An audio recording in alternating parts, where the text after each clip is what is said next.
Hey, this is Sandy. And Randy. And we're here on AT Corner. Being an athlete trainer comes with ups and downs, and we're here to showcase it all. Join us as we share our world in sports medicine. Welcome back to another episode of AT Corner. For this story episode this week, we are going to be continuing with our kind of the new year, hey, professional growth, development, where are we going, where have we been episode. New year, same us. Which may not be bad, right? No, exactly. It doesn't have to necessarily be a change, right? If you feel comfortable with where you're going, where you've been, that might be fine. So last story episode, we did kind of like starting 10 years ago. Did you expect to be where you are now? And now we're kind of going the future. So what kind of opportunities for growth do you have? Do you see changes in your role? Do you see yourself as an athletic trainer in 10 years? Because we're going to touch upon that too. Yeah. Also, within each setting, like, do you see yourself changing settings? Yeah, true. And now, knowing what you know now, what would you tell a past self? So we're kind of going like throughout the spectrum, the ghost of 2024 past and 2024 future. Yeah, we really are. This is basically the Christmas Carol of story episodes. Part 1 and Part 2. The Corner Carol. The Corner Carol. Whoa. So this first story episode is actually a gem from Jen. That is a great way to start. I thought so too, because she has been in her job for 23 years. Wow, that's awesome. So she talks about how she keeps it fresh. Yeah. I got lazy and didn't get around to sending out a story. So I'll go with Part 2. How to keep your job fresh. Have a global pandemic. You know what? That's not wrong. I think I've mentioned before that right before COVID hit, I was considering leaving the profession. I was burned out and not having any fun in my job. I know I'm probably the most quote-unquote experienced contributor you have, and I'm winding down my career. I'm almost a bit of a unicorn in that I've spent 99% of my professional career in one place. Actually, that's super awesome. I know, that's really cool. I feel like you don't see that. There's only a few people I can name off the top of my head. Like, I can probably count on one hand that have done that. Yeah, you don't see too many people doing that anymore, really. No. Actually, yesterday started my 23rd year at this job. Wow, that's awesome. Congratulations. Mm-hmm. Unless something drastic happens, I'll finish my career here. Keeping things fresh is a challenge. In the past, I've done things like take a course, develop a class, something not everyone can do, but I'm actually faculty. But then I hit a long period of being settled and resting on my laurels. That was what led to the burnout. Why didn't I just find a new job? I looked. I tried. I'm in an extremely fortunate situation where it's very hard to beat the economics, retirement, and healthcare I have here. Say what you want about work-life balance, but paying the bills, only having one job, and knowing that if you have a health crisis, you're pretty set is key. Honestly, true. That's so true. Actually, yeah, having one W-2 is pretty great. We know the opposite life. It has made taxes complex. Well, the 6-month break I got from sports, coaches, and the athletes reignited my passion for athletic training. But something else also happened. We got a huge influx of international athletes, particularly in men's soccer. These student athletes are mostly from Spanish-speaking countries, although now Brazilian Portuguese outnumber the Spanish speakers. Oh, wow. I know, that's crazy. We've had a few French, Italians, some from the UK. Don't tell me that their English is the same. That is true. It is slightly different. Some African dialects, and even one who spoke Dutch. This started my passion for being able to communicate with my athletes in their languages and has led to my now 572-day streak on Duolingo. Oh, that's awesome. I know, that's really cool. Talking to them every day has kept my cup full because even though nothing else has changed as far as the hours, the sports, the teaching part of my job, these kids are genuinely interested in me and what I can teach them. Not just about the aspects of my job that keep them healthy, but about our country, where to go, what to see, the things I like and don't like about living here. I know not everyone has this experience with internationals, and I know I'm incredibly lucky to have them. I'm so inspired by these athletes that I'm contemplating really shaking up my life and taking a sabbatical that would involve sports medicine in another country. Dude, that's pretty cool. And I know she just put up that map too that has like Yeah. the pins where all of our athletes have I come know, from that's too. pretty cool. I do have to say that is probably one of the most fun things is when you have international athletes is like just kind of like learning about their country. I don't know that I've ever had an international athlete. I know I've had athletes who have lived elsewhere and come here, but not like your traditional international athlete that's just coming here just for school. See, that's the crazy part. Like, could you imagine just like being 18, 17, 19? Nope. Like, I'm just going to leave my country, live in a new country with for probably sports. Sometimes a new language. Yeah.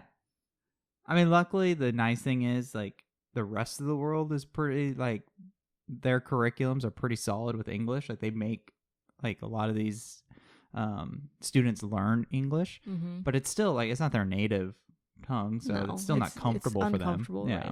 Right. That's where you grow. That's where you grow. So I do admire that. Like, I feel like that's such a tough situation for a young adult to just, I mean, that's hard for anyone to just move to a different country, let alone just being a young adult. Right. I think that's what's really cool about my job is everyone who's come before me has either retired or planned to retire or come close to. Yeah. Like the longevity of the job where I'm currently at, just the environment. And that's the thing is like, hopefully it stays that way. Yeah, for sure. But the thing that's interesting is you really do have to find your own ways to keep it fresh because the way that we set it up is there's 3 of us and we're all co-head athletic trainers. So there's no way that like I can ever become the sole head athletic trainer. Yeah. Does that make sense? Yeah.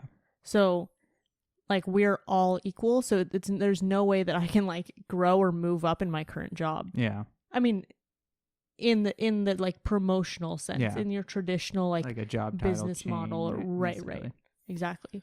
Which Isn't like obviously has worked out for a lot of athletic trainers previously. Yeah. But it's just like interesting. I also wonder like when I see a head athletic trainer and then athletic trainers under them they're usually titled like assistant athletic trainer. I wonder, because I've never been in that situation, how that feels long term. If you know either you're close in age to the head athletic trainer or the head athletic trainer is not going to leave, like how can you seek more responsibilities? Yeah. I mean, for situations like that, it's kind of like it turns into like a partnership between you and the head, and like you guys share similar duties. That's kind of what you're hoping for. It's just you get a little bit more of the responsibility, and like a lot of the day-to-day stuff tends to go to that associate, whereas the head handles kind of more of the big picture, the meetings with ADs and like stuff like that. Right. So it kind of turns into. So one of the questions I did ask on our Instagram was, do you have opportunities for growth within your current job, or would you have to leave to seek more responsibilities? And that was kind of pointed towards like that head athletic trainer, assistant athletic trainer, or like, let's say at a high school, like if you're at least out here and you're the only athletic trainer, like how can you seek more growth? Like without necessarily putting more like, let me just get a second job as a teacher, right? Because like how are you going to grow within your job? 49% of people said they actually have a few opportunities for growth. That's awesome. 12% said that they actually have a lot more. Okay. 39% say none. I would have to leave. So interesting. 40% of people don't have an opportunity for growth, which I kind of expected because I feel like the way that athletic training is set up, I'm saying traditional growth, like with quotes on it. I don't want anyone to think like you can't grow within your job, right? Otherwise I wouldn't be where I am. Yeah. But like growth as in like title changes and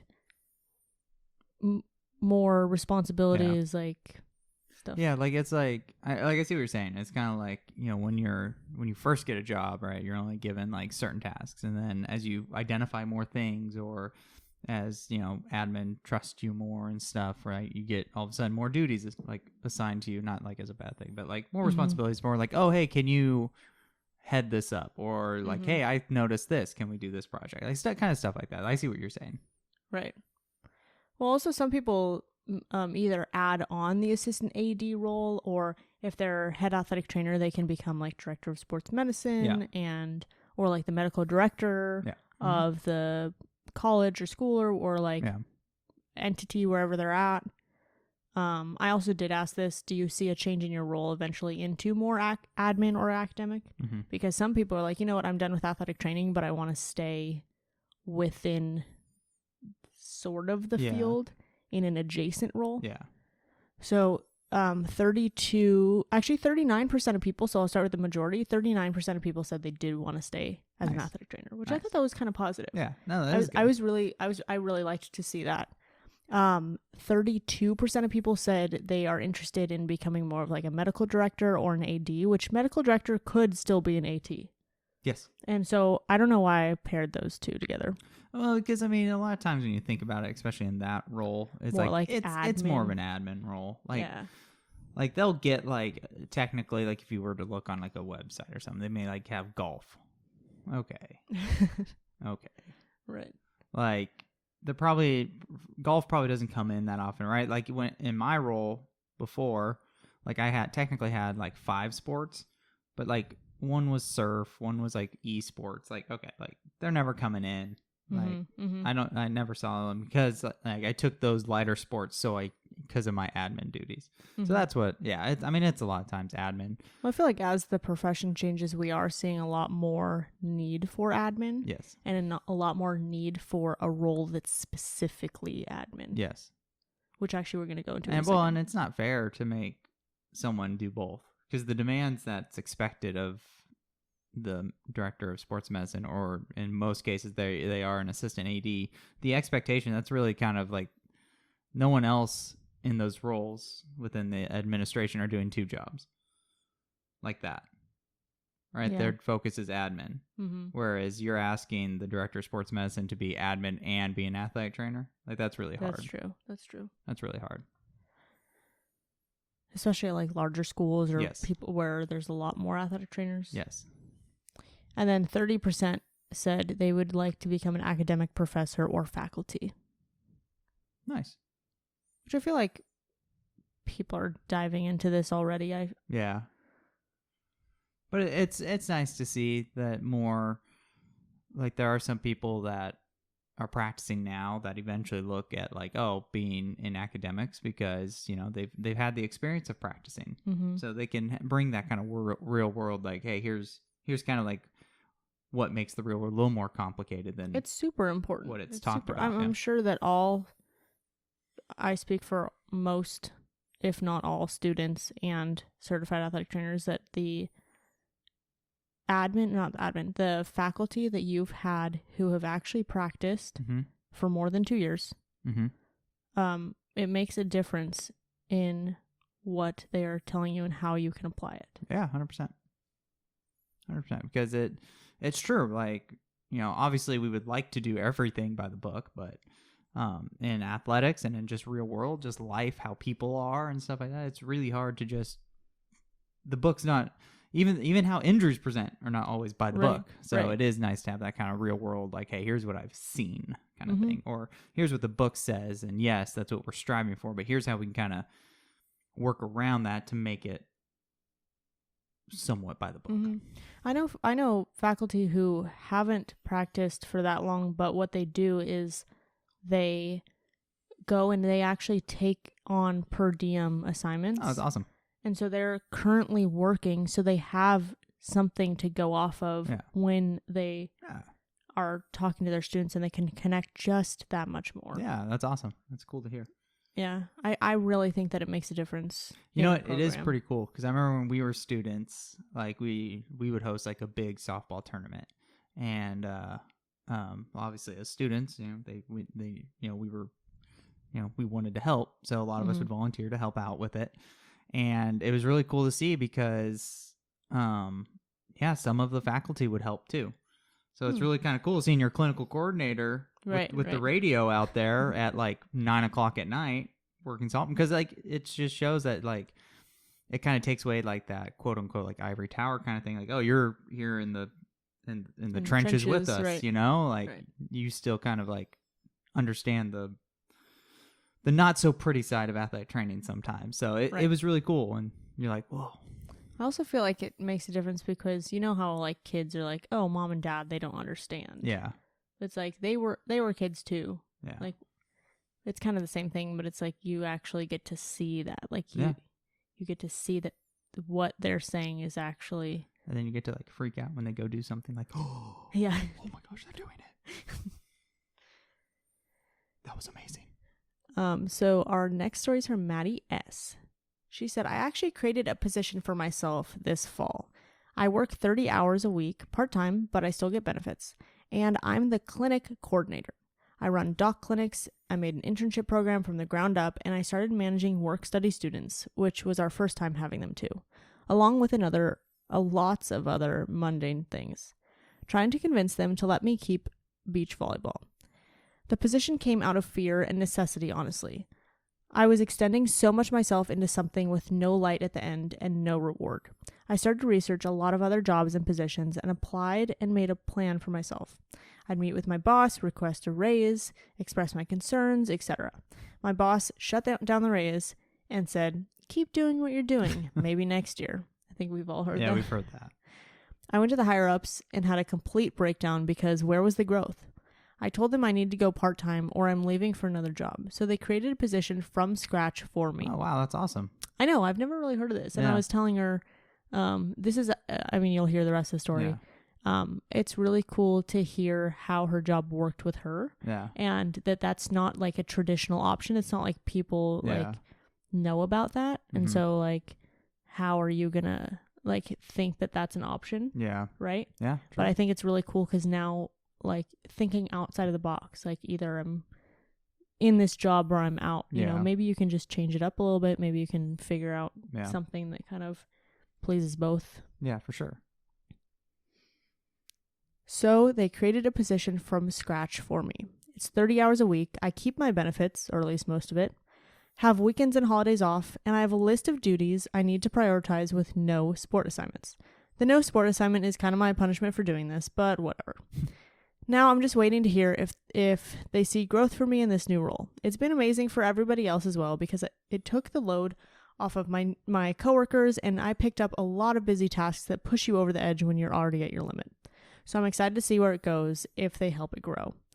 Otherwise, I'm out and moving on. You just got to push the limits and see what people will do for you if you're willing to put in the work and try. Also, lots of mentors helped me. Scott Tucker and Andy Paulin, shout out. Which, by the way, we have had Both of them on our podcast. Mm-hmm. Scott Tucker did a like preceptor one, right? Like, yep.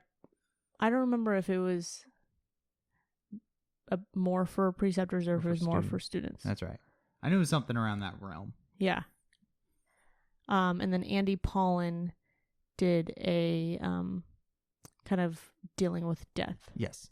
Which unfortunately he's had to do a lot of. Yes. So that was both of them really good episodes. Mm-hmm. Kind of older though. Yeah, those are throwbacks. Yeah. those are, you're talking about episodes like 20 and 30 in there. Seriously. So anyway, Maddie says, I'm hoping more schools catch on to this.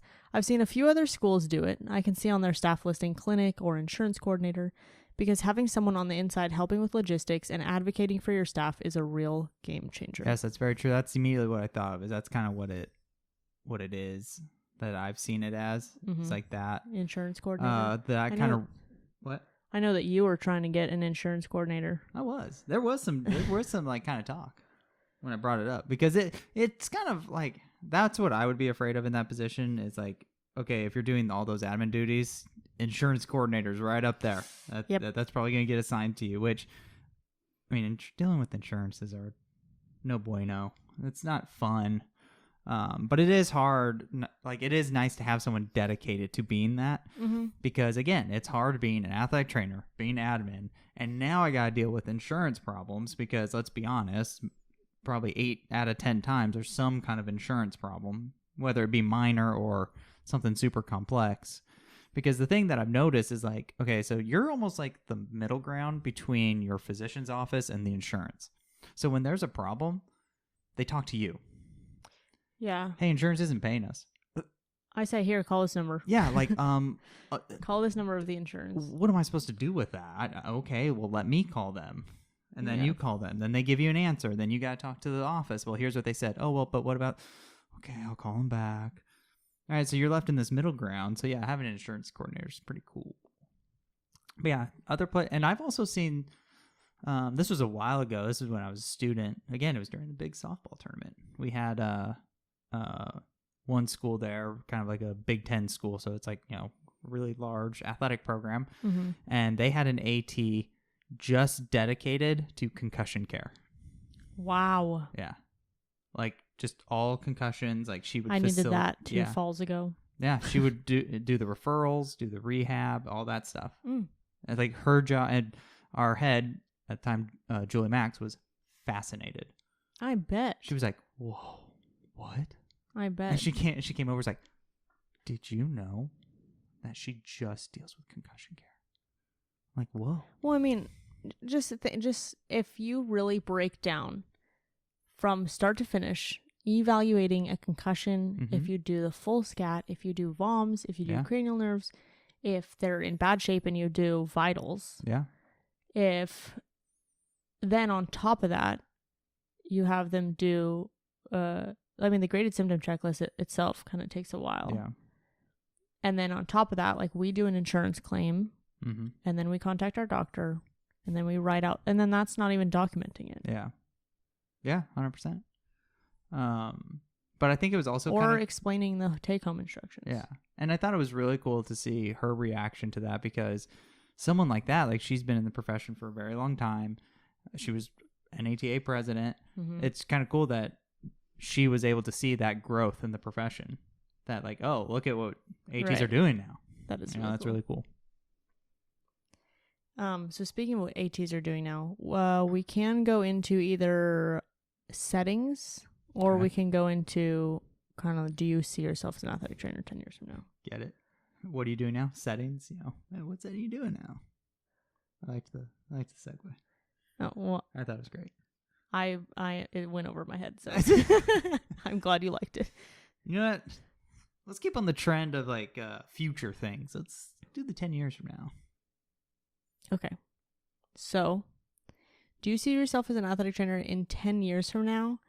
74% of people who answered our poll said yes. Nice. Which also, like, I assume that this is kind of biased, because if you're invested in athletic training and you're listening to this podcast, like, you're probably seeing yourself staying as an AT. Right. However, I will give the caveat that there was, like, during COVID, right after COVID, when a lot of ATs who I knew who were long-term ATs, very invested ATs, were kind of thinking about leaving the profession. Like, I did a mini freak out, like, okay, I'm not trying to leave right now, but like, is this going to happen to me eventually? Yeah.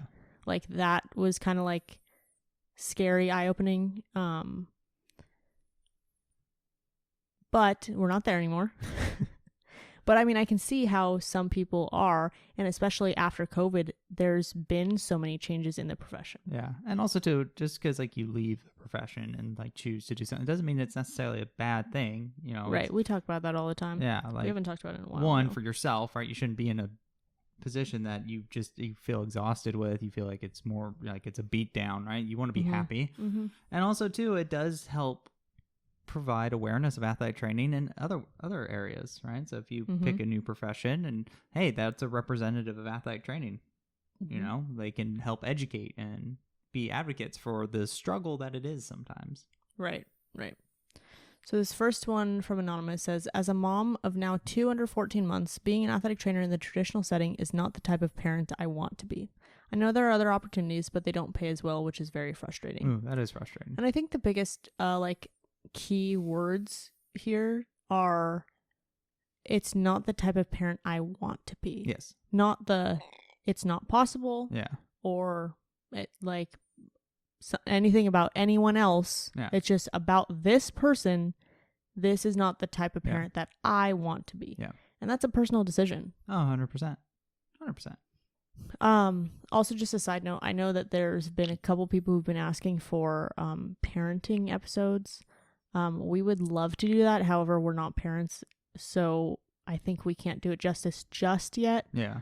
So keep an eye out eventually for that, but until we find either the right person or until we're parents, I think probably putting that on hold. Yeah. I know people keep asking, and Which I'm not trying to like shoot it down, but I just want to make sure we do it justice because I think that's a really important topic. Oh yes, most definitely. Jeremy Jackson though. Yeah, and they've done episodes on that. He's right. done episodes on that. Like just being a parent. And even like I remember when it was virtual NATA, they did a little breakout session with they had dads and they had moms and like it was pretty cool. There's another one about parents. You want to read this next one? Yes, this one's by Anonymous. My husband and I both work as ATs at the D1 level, and as we are about to have our second kid, I don't know how we could both still do this. Pay is bad, hours are worse. That is a good way of looking at that. Daycare during the day, and since we work at a high academic where practices are only allowed after 4:30 p.m. Oh wow. We go get our son, and he hangs out in the athletic training room from 5-ish until 8:30 to 9 when we are done. We do dinner and everything there. He mostly goes to volleyball practice in the fall because I work football, and that's just not safe. Probably just one of us leaving. I earned my doctorate in December of 2019 in health professions education. So although I love being a football ATC, that's probably the smarter decision for us. I always thought it would be a tough job with a family, but also thought I could do it. Not so much anymore, and I don't know if it's worth it anymore. Part of me thinks it's where we work too, but I'm really tired of working 70 plus hours a week, having no weekends except for summer, making barely enough to maintain a certain lifestyle, and seeing my kid 3 hours a day. Wow. So I wouldn't be surprised, but definitely disappointed in the profession. Probably would have taken a different path. My plan is to teach, ideally become a clinical coordinator for a Katie program and stay connected. Maybe work per diem to stay connected. See? Yeah. My doctorate program was okay. Not many ATCs at the time, so some of the things were tough to connect to. Lots of nurses and PAs. As far as our profession goes, I don't recommend it, but I don't advise against it either. Oh, you know what? This is actually, I asked when athletic trainer or when potential students come to you and say, like, I want to be an athletic trainer, like, what do you say? Yeah. Because I was really intrigued because I know, like, I mean, hopefully, obviously, like, you can see that Randy and I love this job. So even with knowing how much we love this profession, I know that when students come and talk to me, I give them the honest truth and tell them, you have to love this profession or you will not survive. Yeah. And that's totally fine. Yeah. But just to be given that ahead of time and not just give them the rose-colored glasses and say, put these on, look, we get to go to sport games. Yeah. And too, right, you get a lot of people who are thinking they want to do pro and like D1 and like stuff like that.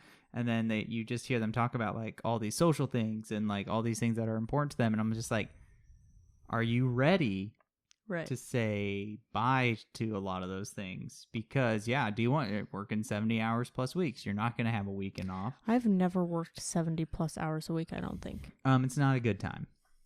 I know you have. It's not as glamorous as it sounds. Yeah, I've never been there. Especially like, again, like how I put it with the athletic training students, like if you're like you don't have really any connection, like if you're just like not tied down necessarily to anything and like you just want to dive into your work, that's fine. You'll probably be fine. But once you start having more of that work-life balance conflict, right, more things that you want to do at home, being D1, it's a hard life for sure. And I do have to say, I think more clinicians are realizing that. And I think, I mean, is it going to dramatically change? Probably not. But like, I see changes. I see pay getting better. You know, I feel like we keep saying that we keep saying that pay is getting better, but I feel like no one's agreeing with us. Well, at least the job postings that I've seen. I've seen it drastically Yeah. increase. Like, I feel like double since we've entered. Now, the granted, profession. is it where it should be? Probably not, but it's still it's better than where it was. No, but I'm Yeah. saying, like, I'm pretty sure from what Yes. we've seen, I'm pretty sure I'm seeing it double. There are a lot of jobs that are absolutely. double from what when we entered the profession. Oh, 100%. Yeah. Yeah, I'd say so. Or at least when you entered the profession. I'd say so, yeah. You want to finish this? Yes. As far as our profession goes, I don't recommend it, but I don't advise against it either. I hope we figure out a way to get more respect. I tell AT students a realistic point of view and let them decide for themselves. I know I wouldn't listen when I was 20 either. It's pretty funny. But yeah, no, I think when especially you start talking about those higher athletic levels, that you really do have to kind of like just tell it how it is, like, and some of them, like, you tell them the realities of what that entails, and they all go, "Oh," I'm like, "Yeah, it's like." Or they'll say, "Oh, I only want to do it for a couple years." Yeah, which is again, like I tell students too, because I was, I've had that experience. I still think it's worth at least experiencing at some point, whether it's as a student or maybe early certified, just something to gain that experience. Mm-hmm. And at the end of the day, it doesn't have, you're not, just because you take a job, that does not mean you're locked in. Like, okay, yeah, good luck. Like we said, there's only been a handful of people who we know who've Yeah. been in the same job for their career. Yeah, exactly. And honestly, like, either way is great. Like, I mean, knock on wood, I hope to stay in the same job for the rest of my career, but who knows what's going to change? Who knows how the environment's going to change? Exactly. And that's the big difference. But then also, like, one of the people who we know, Scott Tucker, he stayed in the same job. I think that was his first job. I think so. And he stayed until he retired. And I think that he was looking at leaving. Oh, I didn't know that. Mm-hmm. Fun fact. I don't remember the story fully. Yeah. You could ask him. Yeah, I will have to. But that also shows too is that not every day at your job is perfect. There are days that you do contemplate, man, is this it? But sometimes something happens and it just makes it better. And right. Yeah. Mm-hmm. So even if you're kind of like, I don't know, man, this is kind of tough, like, doesn't necessarily mean it's super bad. It's just you gotta feel it out. Right. So Mason B, when asked about like what needs to change in the profession, he said, the pay and the respect. I see respect for the profession increasing, but I don't see the pay jumps needed to make AT sustainable for the younger generation. Do I think any one entity is doing a good job of advocating and advancing the profession? Not particularly. NATA is trying, but they need a new strategy because exposure is lacking. Unfortunately, I think it's more exposure from traumatic situations that end positively because ATs are there, and ones that end poorly because there isn't one. I think the best path forward is to target physicians and AMA. Orthopedic physicians do a good job of advocating for coverage and the profession. The ones who get it realize we're an asset due to skill set and background. I've seen physicians say they won't cover a school without an AT being there, and physicians usually get their way. Oh, that's cool. Mm-hmm. I thought that was a really unique perspective because I never thought about going to when I used to go to our Hit the Hill event through California, we would have physicians there talking to legislators and kind of saying like, hey, this is, I support this too as the highest medical professional. Yeah. But other than that, I mean, that's a great for sure approach. And we do have support from the physicians group and like the AMA. I talked to this was a while ago. I talked to one AT about it and like his opinion on it, and it kind of made some sense. Is like, yes, the physicians support us, but like, how much are they going to really lobby? Because at the end of the day, their turf, they are the highest medical decision. Right. So their turf's not being touched. So it's kind of like, how invested are they to be as an organization? Of course, right? This is when we boil down to the legislation. So it's talking about organizations, not individual clinicians. The physicians group, how much are they going to get up in arms with our licensure problem? Right. So I think that's where it kind of gets a little bogged down. But that's awesome to hear, like, physicians saying that, like, oh, I'm not. If there's not an AT, I'm not covering that. Right. Right. So yeah, I do think this like At the ground level. oh yeah, absolutely, and even organizationally, right? Physicians for sure, like their organization has even come out and supported that ATs. This is a healthcare profession. They are important for this, this, and this. We have the support. The amount of support, it could be debatable, just because like, I mean, they're pretty set legislatively, like you know. Right. So we haven't really touched this topic too much, and I think it's also another one that we're trying to do justice, but NATA is controversial right now. I think that we absolutely support the NATA, and I think that there's no way that we wouldn't. The reason why we support it is because we need to see the changes made, and there are so many things behind the scenes that NATA is doing that again, they're not very good at explaining what they're doing. I think we both agree that NATA does need an overhaul of actual like clinicians and people who are in the trenches and actually the ones who want to see the changes. But here's the thing is, the more that the ATs in the trenches are going against the NATA, the less it's going to change.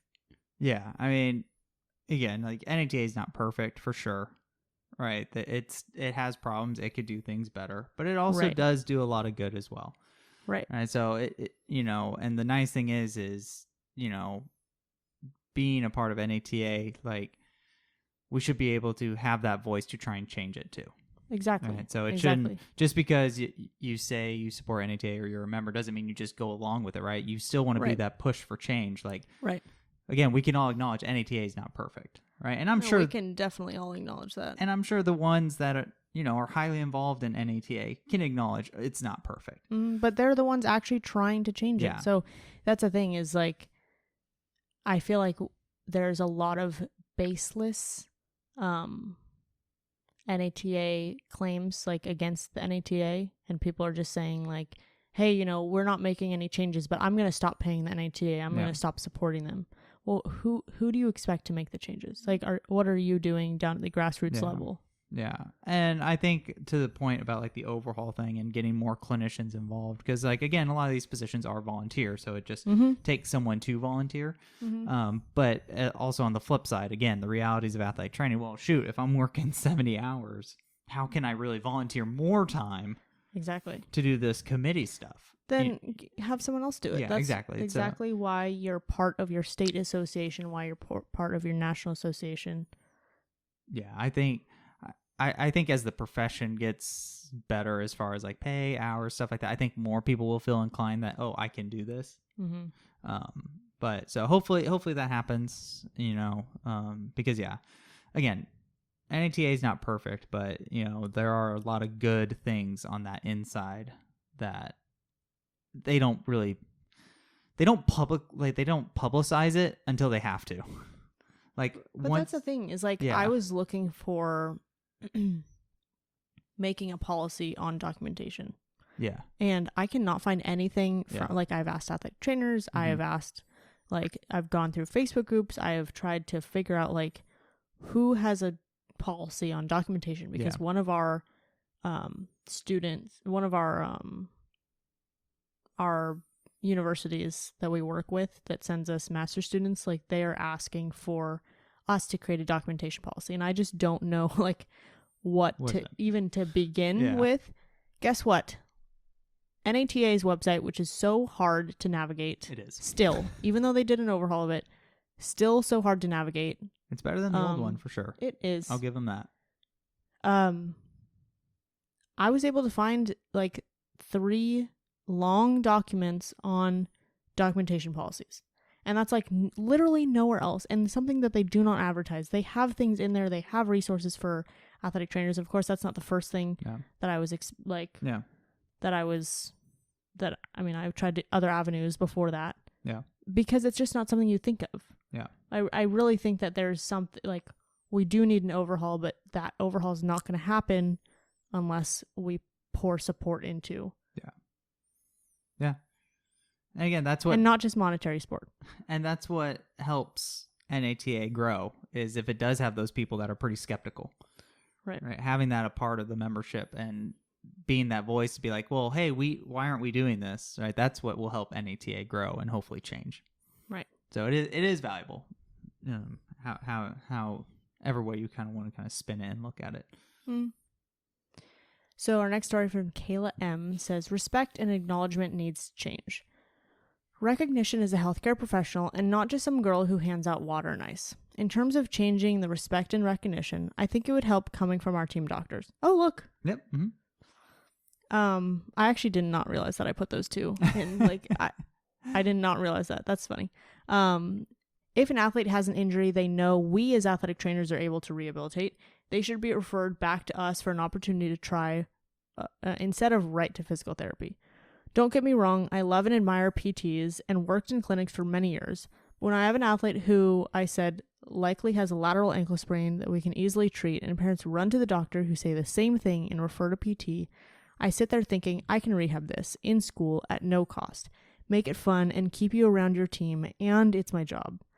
I also think that we need more out there in terms of advertising, not just NATA and local state organizations reaching out to us asking how they can help. Throw in facts about ATs during Monday Night Football or NBA finals or whatever, and not just in March. I know my PA guy for basketball games introduces me with the players and coaches during games, and I feel like that helps draw attention to what I'm doing. I'm not asking for a 30-minute speech at halftime, but throwing something out there in a 30-second timeout. That may be far-fetched, but if we don't get the recognition advancing for ourselves, maybe we need someone else to be helping us out. True. Mm-hmm.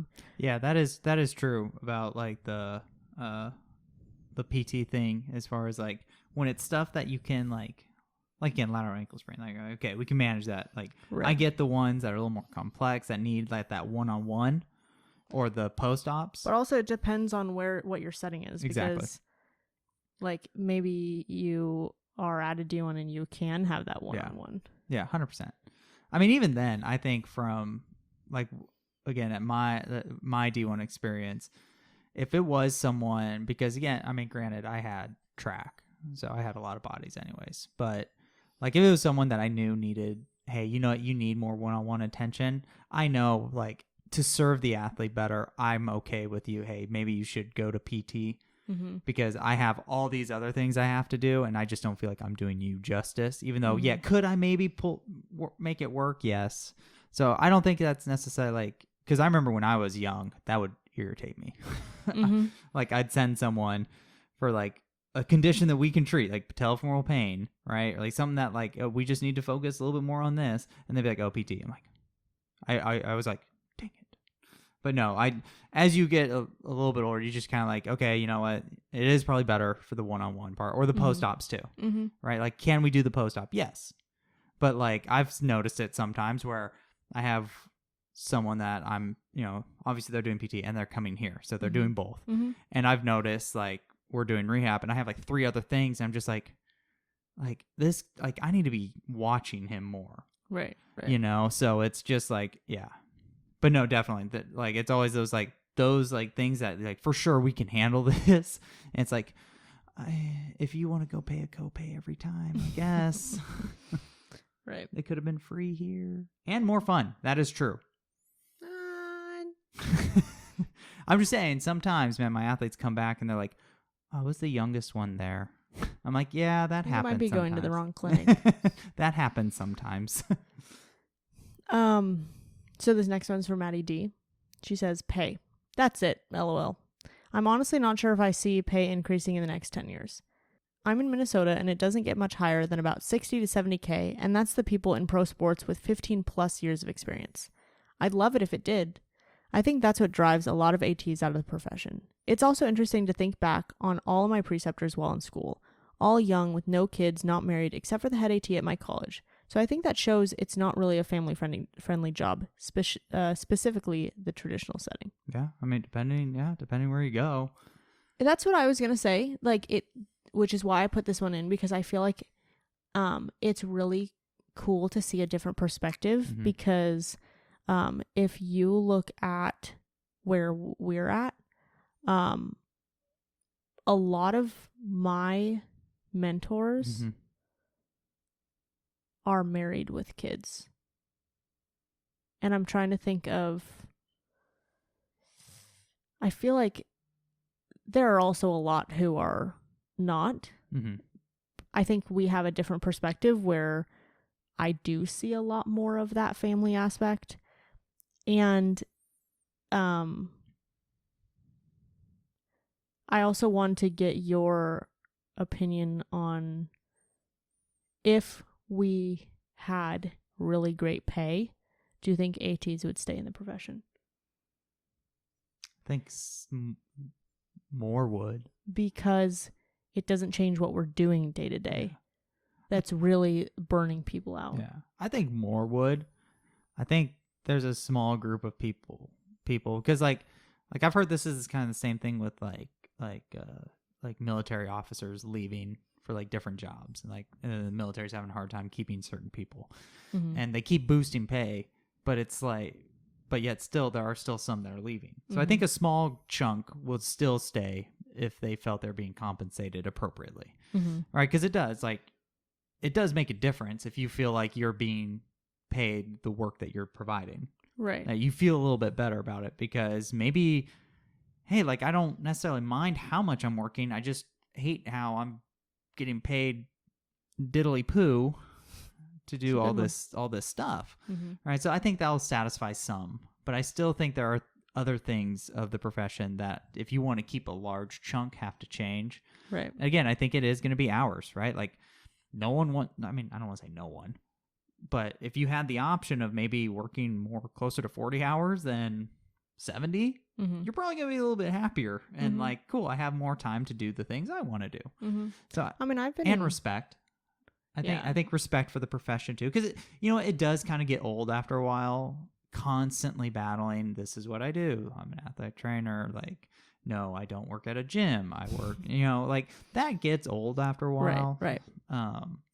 Just also something that I see ATs do is sometimes ATs will post themselves in the gym, or they'll post themselves doing more of a strength and conditioning, or they'll post themselves saying like, oh, like I'm an athletic trainer, and then doing something that's like strength based. Yeah. And I feel like it's just as much as the tape or the water. Like I feel like it's kind of in the same boat. Yeah, where it could kind of create a different where like if you perception. If you understand what athletic training is, then absolutely. Yeah. But if you don't understand what athletic training is and you see an athletic trainer in the gym, or if you post a lot of fitness content and then in your bio you say you're an athletic trainer, I feel like it just doesn't athletic trainer on a fitness journey. Yeah. I feel like it just doesn't like. It could create a different perception. Exactly. Of what that profession is. Yeah. Yeah. I think those would become the big things is like, yes, I think pay is a contributor. And I think, again, a small chunk will be happy with that. Because, I mean, I've noticed it, like getting paid a little bit more. You're more willing to be like, okay, like that's not that much difficult to do. Or like, but yeah, I think the biggest thing is going to be that kind of how certain jobs are structured and the expectation. Right. And I think that has to come from athletics changing its mindset too. Right. Because again, the old way, I mean, it's getting better, but the old way was, oh, well, athletics just does whatever it wants. It's athletics, whatever. Where I think there needs to be more guardrails and be like, no, coach, we are not going to, like, you can't practice at 7:00 because all the other practices are at 9:00. Right. Like, we can't have someone here 12 hours a day. Right. So I think stuff like that is what will make the profession a little bit, I think will have a bigger impact on keeping people in the profession. So lastly, I did talk about settings because something that we talk about a lot on our podcast is if you are burnt out in your space, then an option that a lot of people I feel like don't think about, they're either like, either I'm an athletic trainer or I'm not. But you can also move settings, one, and two, you can also honestly just change from your specific place of work within the same setting. Because like we know, like Randy and I are both in the same setting, but our workplaces are very different. So I did ask about if you would like to stay in your setting, if that's something you see yourself Mm-hmm. doing. And 51% said at least for a little while longer. Okay. 35% said absolutely they love their setting, they'd love to stay. Oh, good. That's really cool. Only 14% said no, I'm looking for a change. Okay. That's Yeah. good. Mm-hmm. So, one person, Maggie C, said loyalty to a group can stifle personal growth opportunities. And I love this quote because I felt like it, a lot of times when I see people saying, like, they'll post, like, asking for advice, Mm-hmm. or they'll ask, just in general, like, man, like, I really feel stuck at my job, Yeah. or, I really want to look for more opportunities, but I feel like I can't do that to the athletes. I can't do that to the coaches. I can't do that to the admin. And absolutely, yes, like, I'm so glad that you made so many, like, bridges, and we're, like, never, ever would I say you need to burn those bridges. Yeah. Like, you need to stay away from that. You need to keep those. However, don't do it for the people, do it for you. Yeah. I mean, also, too, like, at the end of the day, like, those individual people, yes, may have your back, but also the organization you're a part of, at the end of the day, they're going to take care of the organization. Mm-hmm. So if sometimes tough decisions get made and you're on the bad end of that decision, like, the organization itself won't blink an eye. Right. You will fall in love with the people who are Yes. at the new place too. Yes. 100%. So, you know, I think this is kind of a big thing too, just in, like, work in general, is people talking about, oh, there's no loyalty to companies and, like, stuff like this. But also, you've seen what companies have done to people, where Right. just they'll lay people off and yada yada yada, right? So, like, at the end of the day, you have to take care of you, and because the organization itself necessarily won't take care of you Mm-hmm. when it needs to. Mm-hmm. So it's not the people, right? Like you said, the admin and stuff like that, like those relationships, it's not them. You got to remember that. Like, they may be the one to have to tell you bad news, but I mean, that's their job too. It's not Right. like it's their decision, though. Right. One setting that someone said was they were interested in a clinical setting with a doc that does surgery. Ooh, that's cool. I'm currently at a high school. Depending on what clinic I want to work at, more often than not, you have to complete a residency for learning how to do sutures, how to remove them, surgical prep, all of that stuff. And then just find an ortho clinic that is hiring for that, and there you go. Nice. That's kind of cool. I know a lot of people that are doing that. Yeah. A lot of people are kind of doing that. Especially because it's really more that medical route. Yeah. And again, you know, weekends off, 9 to 5. more set schedule than practice is changing, coach not telling you practice changed. That one's a gem. I love that one. Yep. So we have one more about the setting, Yeah. and I feel like we didn't touch too much on industrial, but a lot of athletic trainers are actually going more industrial as well. And that you can see a lot of significant pay increases and droppage of hours. Yes. Yeah. So Bill says, one thing I want to add to about longevity in the AT profession is that there are options within the industrial/corporate sector, which is true. I do have some colleagues that are doing that, Mm-hmm. especially for those who like work-life balance. Also, opportunities to prove one's worth and show the general public the value an athletic trainer brings to regular working folks who make our economy run. There are so many possibilities. I think that the industrial move is great for ATs who have been in the traditional setting for a while and have done what they wanted to do in the traditional setting and not necessarily want to transition into education. I learned to look at the employees that I work with in the same lens as I would do with an athlete. I go by the principle that movement is movement, but balance between work and life is way better. When I am not at work, I do not open my laptop. No one is calling me for anything. I also work 40 hours. That is it per week. That's nice. Mm-hmm. There are different shifts. My company will start people off on the night shift, then one would need to work their way up to the day shift. Some companies have 9 to 5 shifts, but a lot of industries are 24-hour operations. So one would need to be flexible at the times you work during the day. I work Sunday through Wednesday, noon till 10 p.m., 10:30 p.m. So kind of like a Friday game schedule, but then I have 3 solid days off. The company that I work for has yearly performance reviews and bonuses with it, My role is also different because I am solely working towards reducing and preventing injuries.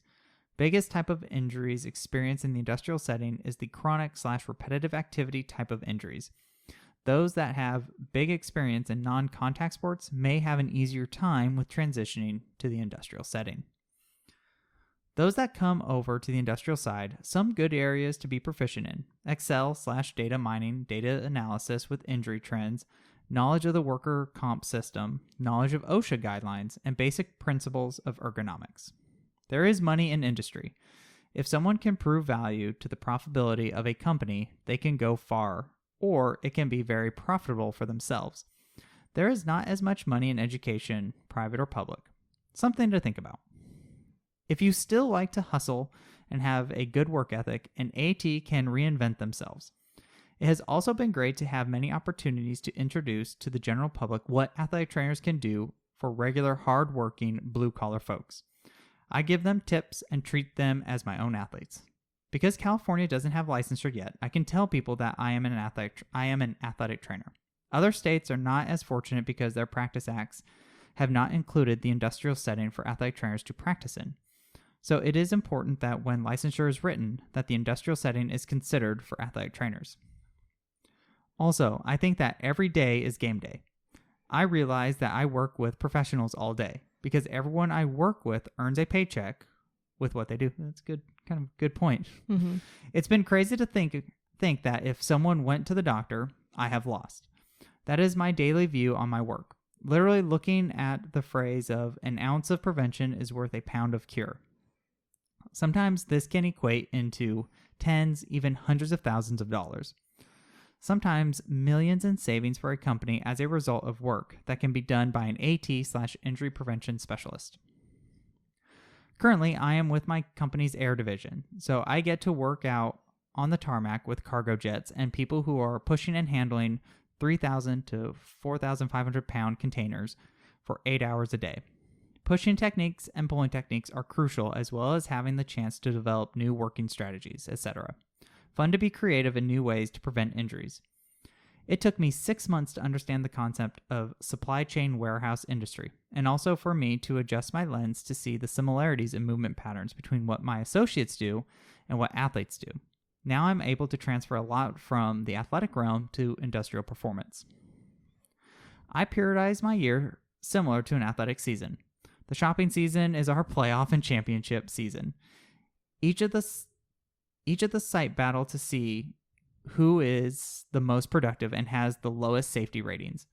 I work to keep our recordable injuries down, which helps our bottom line. I am learning every day.